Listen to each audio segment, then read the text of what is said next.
IMF से तो हमारी बातचीत चल ही रही है। बहुत सारी चीज़ों पे वजाहत वो जो चाहते थे वो हम कर रहे हैं। इस बारे में भी बात हुई है हमारी अमेरिका से, जो पिछली गवर्नमेंट की वजह से क्रेडिबिलिटी का लॉस हो रहा था। सारे ममालिक से हम अच्छी ताल्लुकात रखे हैं। अमेरिका के गुलाम हैं, किसी तरह अमेरिकनों के पास अब जाएंगे और उनके पैर पकड़ेंगे तो जो वो कीमत आपसे वसूल करेंगे वो हमारी हकीकी आज़ादी की कीमत ली जाएगी। मैंने जाके न्यूट्रल्स को मैंने उनको समझाया ये जो साजिश हो रही है, अगर इस वक्त गवर्नमेंट को गिरा दिया गया इस साजिश के तहत तो ये इनसे संभाला नहीं जाएगा।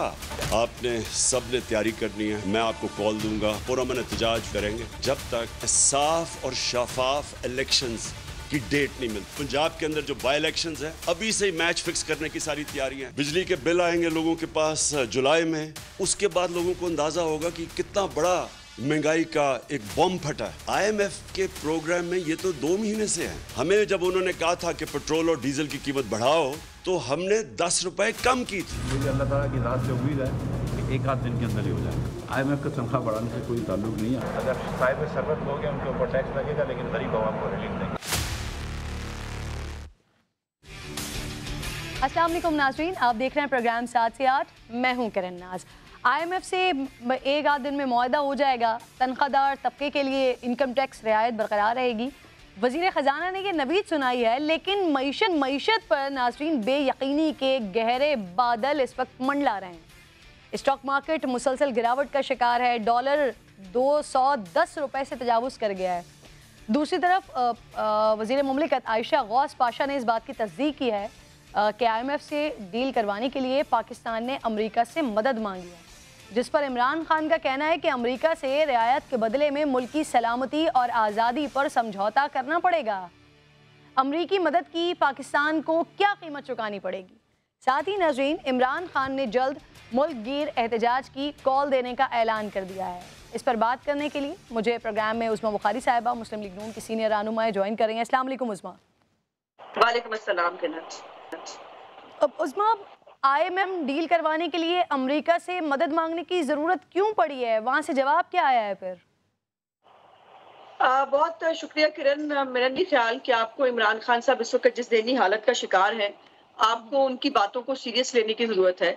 एक तरफ वो जो है वो हम पे इल्ज़ाम लगा रहे हैं कि जी हमने मदद मांगी है, और पता नहीं क्या क्या स्टोरियाँ खुद ही घर में बैठ के, ये एक बीमारी भी होती है, मुझे नहीं पता इसका बीमारी का नाम एक्चुअली क्या होता है, जिसमें इंसान खुद ही कुछ जो है स्टोरियां बनाता रहता है और उसको लगता है कि अब वो देखिए ना, उनकी साजिश भी हो रही है, उनके खिलाफ कत्ल प्लान हो रहा है, उनके खिलाफ पता नहीं क्या क्या हो रहा है। तो ये बेचारे जो है वो ज़हनी दबाव का शिकार है। इनकी बातों को इतना सीरियस मत लें। जहां तक IMF की बात है तो यकीनन ये जो भी आपने कहा कि बेयकीनी के साए हैं वो इसीलिए है बिकॉज इमरान खान साहब ने जाते जाते जो जुल्म पाकिस्तान के साथ किया और जिस प्रोग्राम को वो खुद साइन करके गए थे, जिसके अंदर स्टेट बैंक की खुद मुख्तारी की भी बात थी, जिसके अंदर और बहुत सारी चीजें थी, और जिसके अंदर खुद ये लिखा कि सब्सिडी जो है वो पेट्रोलियम प्राइसेस पे नहीं दी जाएगी, और उस सब्सिडी खत्म करने के बाद जो है 17% सेल टैक्स भी लगाया जाएगा, और पेट्रोलियम लेवी जो है उसको भी 4-4 रुपए हर महीने बढ़ाया जाएगा। ये करने के बाद जो है उन्होंने एक झूठ बोला, एक ब्लफ किया, और वो ब्लफ पाकिस्तान जो है वो लोगों के साथ नहीं, पाकिस्तान की स्टेट के साथ किया। और वो ये किया कि जी हमारे पास पैसे हैं और हम बस जो है वो इसलिए हम सब्सिडी दे रहे हैं। वो 10 रुपए की जो सब्सिडी 2-3 महीने मिली, वो आज पाकिस्तान की कौम को 100 रुपए में जो है वो पड़ी है, और हमें वो 100 रुपए ज्यादा इस वक्त पेट्रोल जो है वो महंगी कीमत पे खरीदना पड़ रहा है। तो जैसे ही IMF की डील फाइनल हो जाएगी, ये बेयकीनी के साए जो है ये यकीनन खत्म हो जाएंगे, और उससे डॉलर भी स्टेबल। उस्मा, इमरान खान साहब ने जो फैसले किए उसकी वजह से मईशत का भी ये हाल हो गया है, तो इस वजह से फिर मीडिएटर के किरदार के लिए अमेरिका को बीच में डाला है ताकि जो एतमाद का फुकदान पैदा हो गया वो दोबारा बहाल हो जाए, क्योंकि आयशा गौस पाशा साहिबा भी इस बात की तस्दीक कर चुकी हैं। नहीं, देखिए ये बात ऐसे नहीं है। ये जरूर है कि इमरान खान साहब जो है वो जब तक मुल्क के अंदर थे, मुल्क के वजीर आजम थे, वो हर इदारा, हर मुल्क के साथ लड़ाई की सिचुएशन में थे। अब जो फैटिफ के ऊपर हुआ है, देखिए 4 साल जो है वो इस हुकूमत को जो पकी पकाई मिलती रही, उसके ऊपर बहुत काम किया फैटिफ के ऊपर से जो है पाकिस्तान को निकालने के लिए।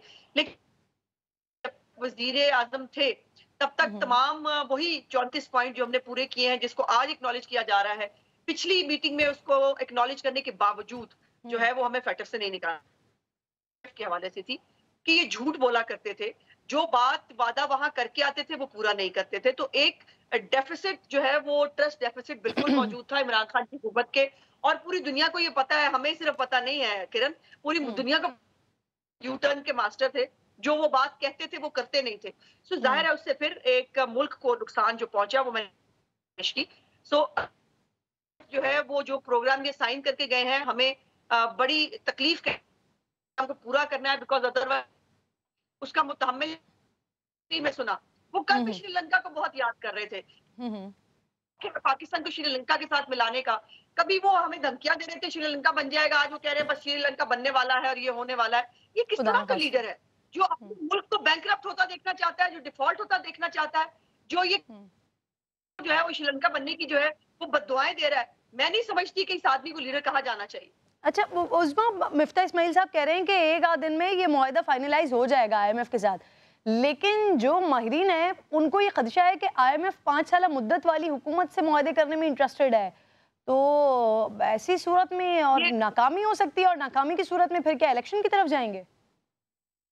नहीं, ऐसे नहीं है किरण। अभी ये जो प्रोग्राम चल रहा है ना, हम उसी को आगे लेके बढ़ रहे हैं, हम उसी प्रोग्राम को कंप्लीट करना चाहते हैं। यकीनन जो अगली हुकूमत आएगी वो अगर उसको आईएमएफ के पास जाने की जरूरत जो पाकिस्तान जैसी इकोनॉमीज को पड़ती है और लगता है शायद पड़ेगी, तो वो उस वक्त यकीनन उसके साथ 5 साल प्लान उस वक्त तय होगा। लेकिन इनके साथ जो प्लान ऑलरेडी साइन हुआ हुआ है, हम उसको आगे लेके बढ़े हैं, ये बात समझने की है। और सिर्फ आईएमएफ की बात नहीं है, बहुत सारी और चीजें पाइपलाइन में मौजूद है जो सिर्फ आईएमएफ के साथ मुआहदे का इंतजार कर रही हैं। पैकेजेस मुख्तलिफ मुल्कों से पाकिस्तान के लिए जो है अच्छी खुशखबरियां पाकिस्तान को सुनने को मिलेंगी, और आईएमएफ का जो है वो जैसी मुआहदा साइन होगा तो इंशाल्लाह ये जो नहुसत के और जो एक मुसीबत के साए इमरान खान छोड़ के गए हैं उससे पाकिस्तान निकल आएगा इंशाल्लाह। इंशाल्लाह को उम्मीद यही करते हैं, वो चाहे आपकी हुकूमत हो, चाहे इमरान खान साहब की हुकूमत हो, पाकिस्तान जिन मुश्किलात से गुजर रहा है उससे निकल जाए। फ़रूख सलीम साहब माहिर माशियात हैं, प्रोग्राम में मुझे साथ साथ ज्वाइन, आपको भी खुशामदीद कहती हूँ। अस्सलाम वालेकुम सर। सबसे पहले मैं चाह रही हूँ आप ज़रा इस पर कमेंट कर दें। मिफ्ता इस्माइल साहब कह रहे हैं एक आध दिन में ये डील फाइनलाइज हो जाएगी और तसल्ली दे रहे हैं बेसिकली वो आवाम को, लेकिन कुछ माहिरीन कयास कर रहे हैं, ख्याल कर रहे हैं कि आईएमएफ पाकिस्तान से मुआहदा नहीं करेगा, वो 5 साल हुकूमत से मुआहदा करने के हक में। तो क्या ये खदशात दुरुस्त हैं या प्रोग्राम बहाली के चांसेस ज़्यादा हैं? फ़रूख साहब देखिए, 3 बड़े और आईएमएफ में, एक तो जो सब्सिडीज साबिका हुकूमत दे गई थी वो बहुत बड़ा इशू बन गया था। मैं समझता हूँ कि वो वाला इशू जो है वो अब तय हो चुका है। फिर बजट आने के बाद 2 और इशू सामने आए थे।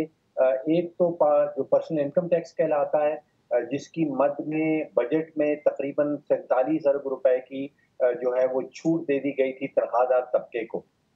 उसमें प्रॉब्लम ये हुआ कि जो साबिका हुकूमत है वो आईएमएफ से वादा कर चुकी थी कि वो 120 अरब रुपए के इजाफी टैक्सेस लगाएंगे। अब एक आलमी इदारा है और वो ये कह रहा है कि साबिका हुकूमत, साबिका वज़ीर ख़ज़ाना, साबिका जो वज़ारत ख़ज़ाना है उसने कुछ वादे कर रखे हैं, और आलमी इदारे ये नहीं देखते कि उन्होंने किसी शख्सियत से वादे किए। वो किसी शख्सियत से वादे नहीं करते हैं, वो हुकूमतों से वादे करते हैं, वज़ारत ख़ज़ाना से वादे करते हैं। मेरा ज़ाती ख्याल ये है कि कुछ लेन देन होगी पर्सनल इनकम टैक्स वाले इशू के ऊपर, कुछ लेन देन होगी बजट वाले इशू के ऊपर, और एंड में मैं समझ रहा हूँ कि before this month is out, इस महीने के आखिर होने से पहले किसी किस्म का मुआहदा जो है वो आईएमएफ और वज़ारत ख़ज़ाना के दरमियान हो जाए। सही। अच्छा, हुकूमत ने आईएमएफ प्रोग्राम की बहाली के लिए अमेरिका से मदद मांगी है। सर, अमेरिका पाकिस्तान की कैसे और कितनी मदद कर सकता है, और क्या फिर खान साहब का ये खदशा दुरुस्त है कि इसके बदले में हमें बहुत कुछ देना होगा? देखिए, खान साहब के तो सियासी बयानिए हैं, और सियासी बयानियों के नतीजे में पाकिस्तान को मैं समझता हूँ कि बहुत नुकसान पहुंचा है। शायद उनके बयानियों के जोर के ऊपर उनकी सियासत जरूर चमकी हो, लेकिन अगर उनके बयानियों पे जाएं तो वो तो एक लंबी कहानी है। बेशुमार बयानिए उनके सामने आए और अब पता ये चल रहा है कि ज्यादातर वो बयानिए जो थे वो झूठ के ऊपर तामीर किए गए थे। अमेरिका क्या मदद कर सकता है पाकिस्तान की? अगर आप देखें तो अमेरिका के कोई तकरीबन 8 लाख और 31 हज़ार वोट हैं IMF के बोर्ड के ऊपर, और पहली हुकूमतें भी जो है वो अमेरिका से मदद मांग चुकी हैं। अमेरिका जो है वो अगर IMF के बोर्ड के अंदर पाकिस्तान की हमायत करता है तो ज़रूर हमारी जो है हमें किसी किस्म के वेवर्स भी मिल सकते हैं। और अगर ये वाली हुकूमत जो है वो अमेरिका के पास जा रही है तो मैं समझता हूँ कि वो कोई अपने ज़ाती मफाद या अपनी पॉलिटिकल पार्टी, अपनी सियासी जमात के मफाद में नहीं जा रही, वो 22 करोड़ पाकिस्तानियों के मफाद में जा रही। सही। अब फारूक साहब, अब IMF का एक अहम तरीन मुतालबा सर वो पेट्रोल पर लेवी टैक्स लगाने का था ना, जो अब तक नहीं लगाया गया, तो क्या आपको लगता है कि इसके बगैर भी IMF प्रोग्राम बहाल हो सकता है? जून 2021 का बजट अगर आप खोल के देखें तो उसमें साबिका हुकूमत ने IMF से वादा किया था कि वो 30 रुपए फी लीटर पेट्रोल और डीजल के ऊपर पेट्रोलियम लेवी की मद में टैक्स लगाया जाएगा। फिर आप 21 नवंबर थी मेरा ख्याल है तारीख, 21 नवंबर सन 2021, जो साबिका वजीर खजाना हैं उन्होंने प्रेस कॉन्फ्रेंस की थी कि उन्होंने वादा किया है IMF के साथ कि 4 रुपए लीटर पेट्रोल और डीजल के ऊपर टैक्स लगाया जाएगा लेवी की मद में, और वो उस वक्त तक हर महीने बढ़ता जाएगा जब तक वो 30 रुपए तक नहीं पहुंच पाता। तो मैं समझता हूँ कि IMF तो ये कह रही है कि हमारे जो वादे हुए हैं वो एक वजारत खजाना से हुए हैं, वो पाकिस्तान से हुए हैं, और उन वादों के ऊपर पूरा उतरना चाहिए। आप कह रही हैं कि पेट्रोलियम लेवी किसी न किसी किस्म की शक्ल में मजीद जो है वो पेट्रोल की कीमतों पर लगाना पड़ेगा। सही, बहुत शुक्रिया आपका। फारूक सलीम साहब मौजूद थे। उज़मा मेरे साथ ही मौजूद हैं। नैब ऑर्डिनेंस में तरमीम के बिल पर आज दस्तखत हुए हैं, उसके हवाले से आज़म नज़ीर तारड़ साहब क्या कह रहे हैं, ज़रा वो सुन लीजिए, फिर इस पर बात करते हैं। आज तक नैब को मुख्तलिफ हवालों से पॉलिटिकल इंजीनियरिंग के लिए इस्तेमाल किया जाता रहा। फ्लोर ऑफ हाउस पे कह रहा हूँ, पाकिस्तान की 2 जमहूरी जमातों ने गलती की, उन्हें ये काला कानून तब्दील करना चाहिए था। आप इसे NRO का नाम देते हैं, NRO ये आपके लिए है, ये उस्मान बुज़दार साहब के लिए NRO है जिन्होंने 900 कनाल जमीन रातों रात अपने नाम करवा ली थी। ये तो फरा गोगी के लिए NRO है जिसके ऊपर 20 मुकदमात खड़े किए हुए हैं लोगों ने। तो जनाबे वाला सदर मुमलिकत डॉक्टर आरिफ अलवी ने नैब तरमीमी बिल 2022 दस्तखत किए बगैर वापस कर दिया है, लेकिन फिर भी बिल्स कल असखुद कानून बन जाएंगे। इतलाक पूरे मुल्क में होगा। दोनों बिल्स पार्लियामेंट के मुश्तरका इजलास से मंजूर करवाए गए थे। सदर ने बिल्स खिलाफ ज़ाब्ता करार देकर वज़ीर आज़म को वापस भिजवा दिए थे। सदर ने बिल को वापस करते हुए नोट लिखा कि पार्लियामेंट से मंजूर शुदा बिल रुजत पसंदाना नौयत का है, उनका ज़मीर इस बिल पर दस्तखत करने की इजाज़त ही नहीं देता। अवाम में 2 राय नहीं पाई जाती कि करप्ट अनासर ने बेतहाशा दौलत इकट्ठी कर रखी है। एहतसाब का अमल कमज़ोर करना न सिर्फ आइन बल्कि बुनियादी हुकूक के भी खिलाफ है। चेयरमैन पाकिस्तान तहरीक इंसाफ इमरान खान ने इसे पाकिस्तान की तारीख का सियाह तरीन दिन करार दिया है। वो कह रहे हैं कि इम्पोर्टेड सरकार के तरमीम शुदा नैब कानून ने एहतसाब को दफन ही करके रख दिया है। कल से वफाकी वज़ीर खुर्रम दस्तगीर का एक बयान, इस पर भी बहुत डिस्कशन की जा रही है, और इमरान खान भी उसी एक स्टेटमेंट को बार बार कोट कर रहे हैं कि मौजूदा हुकूमत बार बार ये बयानियाँ देती रही है कि पिछली हुकूमत को उनकी नाअहली और ख़राब माशी पॉलिसीज़ की वजह से हटाया गया। लेकिन खुर्रम दस्तगीर साहब ने जो कहानी सुनाई है उसने सबको हैरान करके रख दिया। सुनिए। पहले अदम एतमाद जो है, हम पाकिस्तान के जो 22 करोड़ अवाम हैं उनकी जो ख्वाहिश आप उनके पेच नज़र हम ये कर रहे हैं। इस हुकूमत ने गरीब आवाम का भरकस निकाल दिया है। आसमान से इस वक्त महंगाई बातें कर रही है। अगर आपने कुछ परफॉर्मेंस दिखाई होती, आवाम का ख्याल रखा होता, महंगा तेल, महंगा पेट्रोल, महंगा डीजल, उसके बारे में आपने कीमतों के बारे में कभी सोचा होता तो आपको आज ये दिन ना देखना पड़ता। उज़मा बुखारी साहिबा, महंगाई, मईशत का बुरा हाल, ये वजह बताई जाती रही है, लेकिन अब जो खुर्रम दस्तगीर साहब ने वफाकी वज़ीर हैं कह रहे हैं कि इमरान खान हुकूमत को इसलिए घर भेजा गया कि साल के आखिर में एक बड़ी तब्दीली आना थी, और अगर ऐसा हो जाता तो इमरान खान साहब अगले 15 साल तक रहते। तो ये बड़े संगीन नौयत के इल्ज़ामात लगा दिए उन्होंने। देखिए, इसको मेरा ख्याल है कि थोड़ा सा हमें देखने की जरूरत है कि उन्होंने कहा क्या। इमरान खान को यकीनन उसकी नालायकी और नाअहली की वजह से ही निकाला गया, इसमें कोई दूसरी राय नहीं है। लेकिन उन्होंने ये बताया ये कि इमरान खान का प्लान क्या था। इमरान खान का प्लान ये था, और वो अपने इंटरव्यू में भी कह चुके हैं कि वो एक स्पेसिफिक शख्सियत जो है वो उन्हीं के साथ अटैच थे और वो उन्हीं को रखना चाहते थे। और जो है उसके बाद उनका पूरा प्रोग्राम मौजूद था, जिसका बरमला वो इजहार भी किया करते थे, मैं इन सबको जेलों में डाल दूंगा, मैं जो है वो इनको शेख रशीद साहब ऑन रिकॉर्ड है, ये सब जेलों में जाएंगे, अब इलेक्शन लड़ने वाला कोई नहीं होगा अगले इलेक्शन के बाद, हमारी 15 साल की हुकूमत है। तो ये 15 साल प्लान जो है ना, ये प्लान एक्चुअली ये 15 साल प्लान वैसे आप लोगों को मिला कहाँ से था? ये मालूमात कहाँ से आई पीडीएम को, ऑपोजिशन इत्तेहाद को? क्या क्या मिल कहाँ से रही थी ये इत्तलात? वैसे इतलात मिल जाती है, हम भी इसी मुल्क में रहते हैं ना, और कई दफा इतलात बिलवास्ता और कई दफा बिलावास्ता जो है वो पता चल जाती है। ये इंपॉर्टेंट नहीं है, इंपॉर्टेंट ये है कि जो इमरान खान का दोबारा से प्रोग्राम था चोरी करने का इलेक्शन, और ये भी सुना है उस्मा, यानी पूरी पार्टी एंड बशमूल पीडीएम इस बात पर कन्विंस थी कि इमरान खान साहब 15 साल एक प्लान बना रहे हैं। जी बिल्कुल, हमें इसकी जो कल तो मैं कह रही हूँ कि कल हामिद मीर साहब को मैंने सुना, और वो तो यहाँ तक कह रहे थे कि 15 साल प्लान था, और ये भी था कि सदारती इंतखाब जो है वो उनको निजाम हुकूमत लाना था 2/3 मेजॉरिटी के बाद, ताकि वो बादशाह सलामत जो है वो वाकई जो है वो बादशाहत जो है वो कायम कर सकें, और वो हो तो जाहिर है पाकिस्तान एक फेडरेशन है, पाकिस्तान एक पार्लियामेंट्री पॉलिटिक्स जो है वो यहाँ होती है, पाकिस्तान की पार्लियामेंट जो है पार्लियामानी निजाम सिस्टम यहाँ चलता है। तो इमरान खान की मर्जी का निजाम और पाकिस्तान के ऊपर कितने तजर्बात करने थे इमरान खान ने। इमरान खान ने खारजा पॉलिसी हमारी तबाह कर दी, मईशत हमारी तबाह कर दी, सियासत हमारी तबाह कर दी, इखलाकियात तक इस सोसाइटी की इमरान खान ने तबाह कर दी।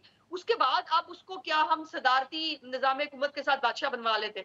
ये मैंने सुनी है कल एक नई बात, मुझे इसकी तस्दीक मैं नहीं कर सकती, लेकिन मैंने ये बात भी सुनी है।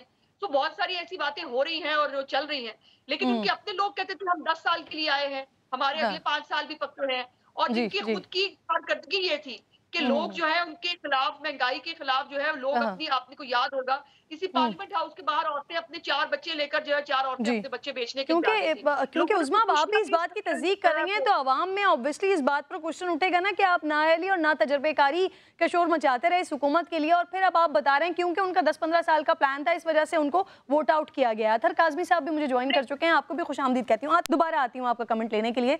अथर, आप भी सुन चुके हैं, ऑब्वियसली कल से ट्विटर पर मुसलसल चल रहा है, खुर्रम दस्तगीर साहब कह रहे हैं इमरान खान की हुकूमत को ऑपोजिशन के केसेस और साल के आखिर में कोई बड़ी तब्दीली की वजह से निकाला गया है, वरना वो 15 साल इख्तिदार में रहते। मुमकिन कैसे था ये? आप तो कई बार खान साहब से मिल चुके हैं, इस तरह के किसी फॉर्मूले की इत्तला है आपके पास?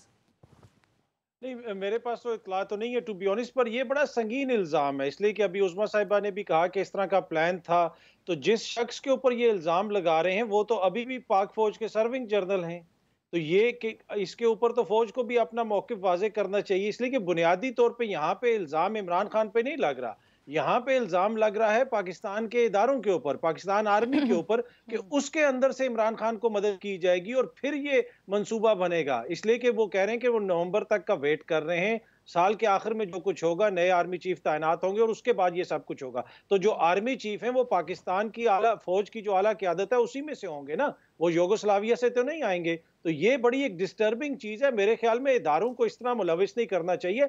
आप लोगों ने इक़्तिदार संभाला था अपने करप्शन के मुकदमे ख़त्म करने के लिए, वो आपने एनआरओ खुद को दे दिया है, नैब के कानून में तरमीम कर दिया है। आपको मसला ये था कि आगे जाके सजाएं होनी थी और नाअहल होना था अपनी करप्शन की वजह से, ना कि किसी इदारे की वजह से, ना किसी और सियासतदान की वजह से। इदारे ना सियासत में मुलविस होते हैं, ना उम्मीद है हमें कि वो कभी मुलविस होंगे। तो ये इनकी कोशिश होती है कि जिधर ये मुश्किल में फंसते हैं ये इदारों के ऊपर इल्जामात लगाना शुरू कर देते हैं। अभी सेनेट के अंदर खड़े होकर उस दिन यूसुफ रजा गिलानी साहब कह रहे थे कि जी परवेज मुशर्रफ के जाने का फैसला और आने का फैसला ना हम कर सकते हैं, ना हमने कभी माजी में किया। तो भाई आप लोग बहस ही ना की जाए। हाँ, तो फिर आप लोग भाई हुकूमत में क्यों हैं? तो ये इनको जो भी मौका मिलता है ये पाकिस्तान के इदारों के ऊपर हमला करते हैं। सियासत करें, इमरान खान की हुकूमत में बहुत बुराइयां थी, बहुत सारी और चीजें हैं, आप उसके ऊपर सियासत कर सकते हैं। मेरे ख्याल में इदारों को इस तरह बीच में मुलविस नहीं करना चाहिए। सही है। अच्छा उस्मा, खुर्रम दस्तगीर साहब ये भी दावा कर रहे हैं, जी सवाल भी ले लीजिए, आप उसमें ऐड कर लीजिएगा, कि इमरान खान, वज़ीर आज़म शहबाज शरीफ और साबिक़ वज़ीर आज़म शाहिद खाकान समेत कई रहनुमाओं को नाअहल करवाना था। मुल्क में अदलिया आज़ाद है, फिर ऐसा कैसे मुमकिन होता कि सारी सियासी क़यादत को ही नाअहल करवा दिया जाए? देखिए प्लान तो उनका यही था, लेकिन हमारे खिलाफ जितने भी ये केसेस अभी तक अदालतों में लेके गए, हमें रिलीफ अदालतों से ही मिला। हम कोई एनआरओ ना ढूंढ रहे में शौक है, और ये एनआरओ तो अब इमरान खान के लिए है जिसकी हर फाइल के अंदर गोगा और गोगी निकलते हैं। जिनकी अपनी जो है वो अब बहुत सारी चीजें, अभी वो उस्मान बुज़दार साहब जो है वो 900 किनाल जो है वो हड़प करके, मासूम और सादा लो आदमी। और दूसरी बात ये कदर काज़मी साहब को मेरी मतलब गुजारिश है, खामखा वो जो है वो पीटीआई के नैरेटिव लेके मतलब खामखा एक वो कंट्रोवर्सीज में आ जाते हैं। हम इदारों को बीच में लेके आ रहे हैं। आप इदारों को पीटीआई इस्तेमाल करती रही है अतर काज़मी साहब, पहले सियासत में आने के लिए, फिर हुकूमत में आने के लिए, फिर हुकूमत चलाने के लिए और फिर हुकूमत बचाने के लिए। और जब वो नहीं हुआ तो क्या क्या नहीं कहा गया उन्हें जानवर नहीं कहा गया, उनको पाकिस्तान के 3 टुकड़े करने की बात की, पाकिस्तान का एटॉमिक प्रोग्राम जो है उसको रोल बैक करने की बात की, जिसके ऊपर फौज को 10 दफा अमेरिकी साजिश के ऊपर कह चुके हैं, ये झूठ बोलते हैं।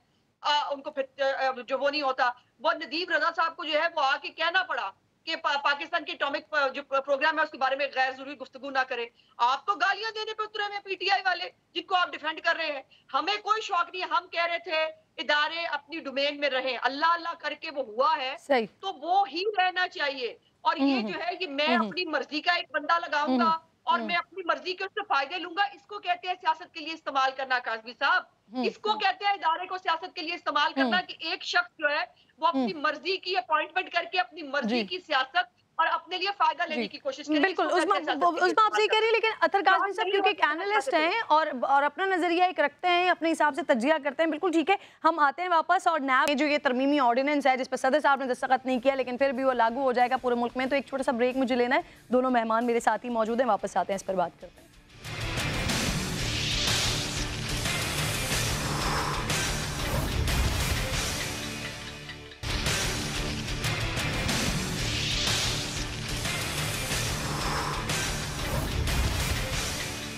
वेलकम बैक वंस अगेन जी। नैब ऑर्डिनेंस के हवाले से प्रोग्राम में मैं बात कर रही हूँ। अतर काज़मी साहब मेरे साथ मौजूद हैं, उज़्मा बुखारी साहिबा सीनियर रहनुमा मुस्लिम लीग नून की मेरे साथ मौजूद हैं।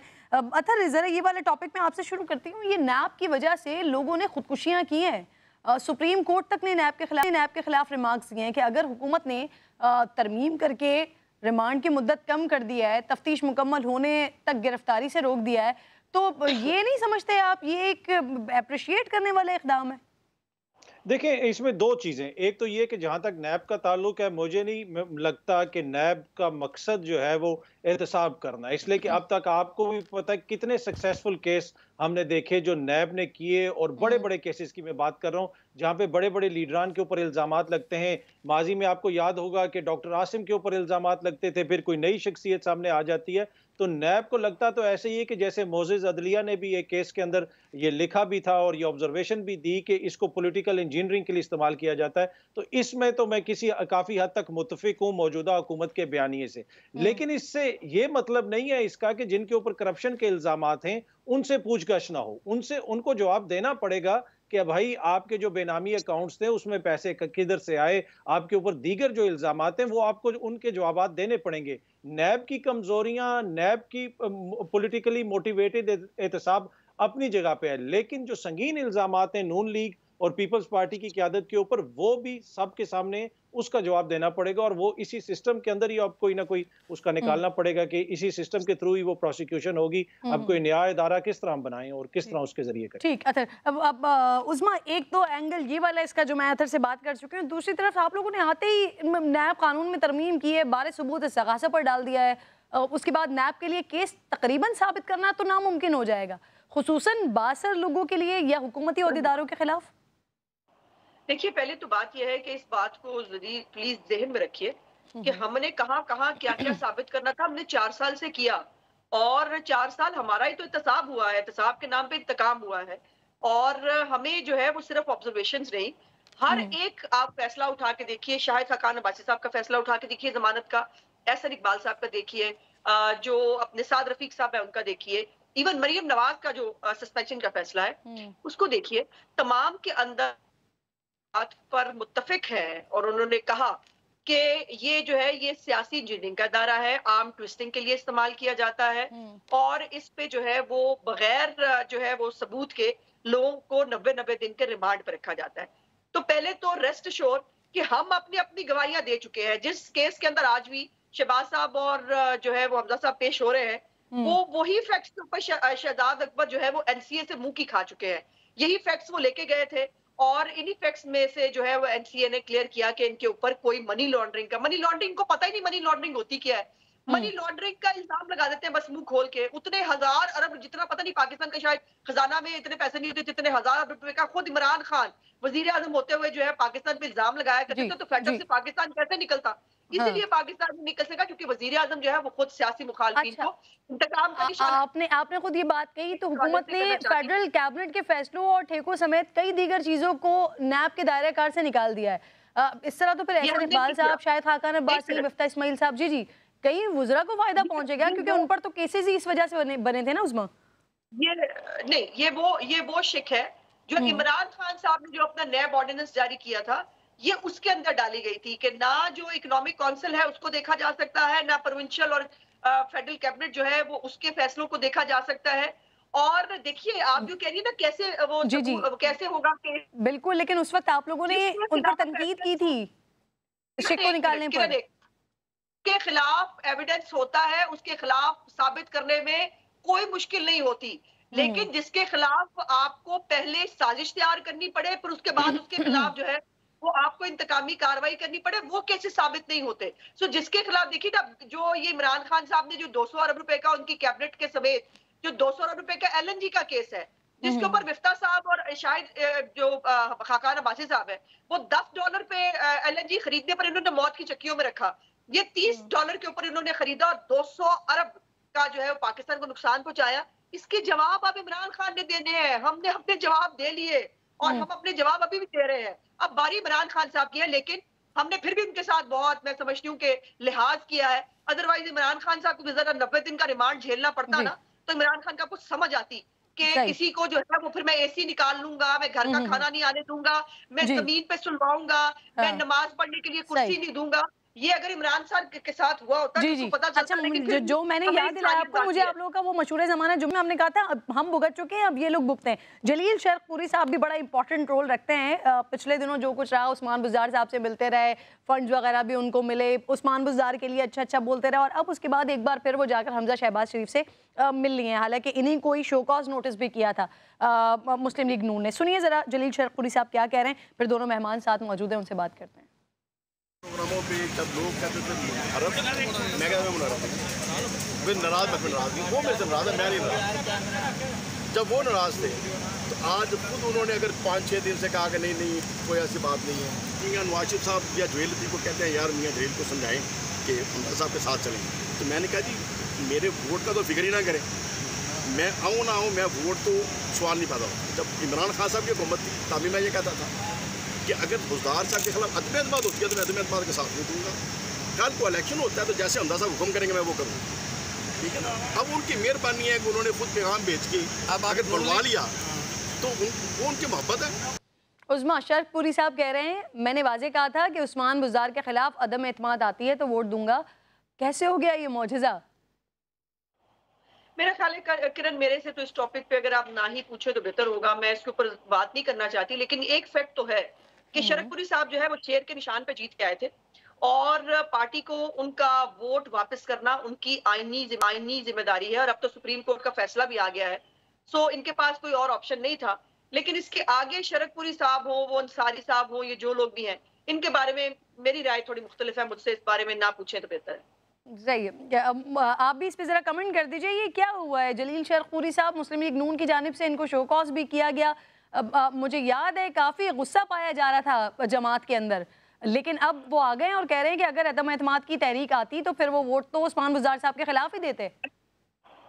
देखें, जिस तरह उस्मा साहिबा ने कहा और बिल्कुल सही बात की कि वो शेर के निशान पे जीत के आए हैं तो वोट उनको शेर को ही देना चाहिए था। लेकिन जो बल्ले के निशान पे जीत के आए थे, जिन्होंने हमजा को वोट दिया, क्या वो ठीक था?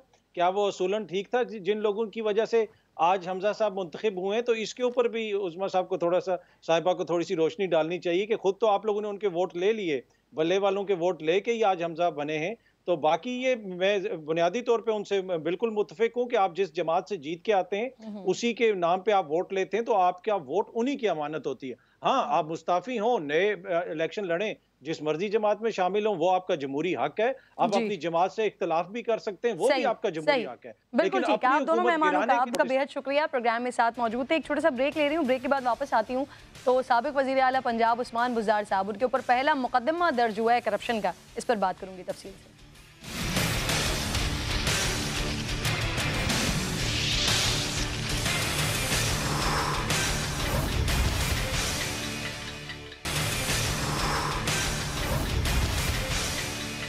वेलकम बैक वंस अगेन जी। साबिक वज़ीर आला पंजाब सरदार उस्मान बुज़दार साहब के खिलाफ करप्शन का पहला केस दर्ज हुआ है।